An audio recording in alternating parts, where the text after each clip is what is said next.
Patuloy na nakatutok ang Bureau of Internal Revenue sa pag-raid sa mga illegal na paggawaan ng mga sigarilyo sa bansa. Kamakailan lang, doon sa ni-raid na 4 na malaking pabrika ng illegal na sigarilyo sa gitnang Luzon ay aabot sa 8 bilyong piso ang tax liability na ipinataw sa mga ito. Si Creslin Catarong sa report.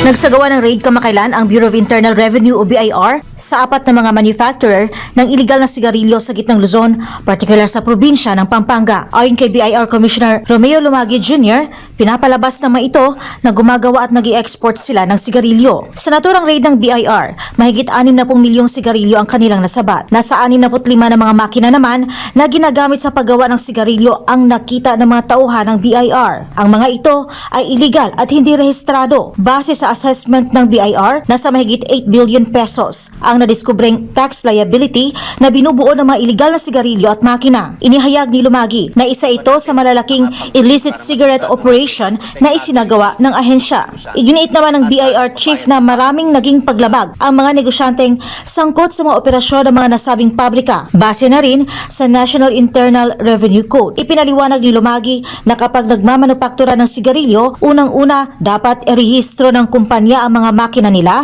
gayon din ang brands na ipoproduce. Kung ibebenta naman locally, ay kailangang magbayad ng excise tax.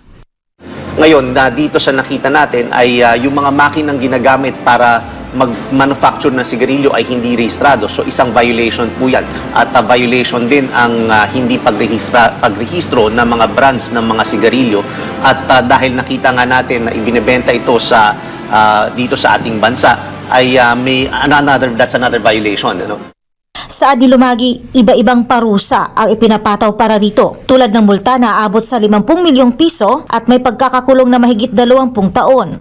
Aabot sa 20 years ang isang offense pa lang. So marami silang kaharapin bukod dun sa kailangan nilang bayaran ng mahigit 8 billion pesos. Binanggit pa ng opisyal na patuloy na nakatutok ang BIR sa pagre-raid sa mga iligal na paggawaan ng mga sigarilyo sa bansa. Malaki rin kasi ang nawawala na buwis at kita ng gobyerno na dapat sana ay magamit para sa healthcare services na makatutulong sa mga mamamayan. Dahil parte na nakokolektang excise tax dito sa mga sigarilyo at sa mga vape products na to, sa mga sin taxes ay napupunta sa healthcare services. Layunin din ng ahensya na proteksyonan ang mga magsasaka sa tobacco industry maging ang mga lehitimong negosyante na nagbabayad ng tamang buwis. Para sa Diyos at sa Pilipinas kong mahal, Creslin Catarong, SM9 News.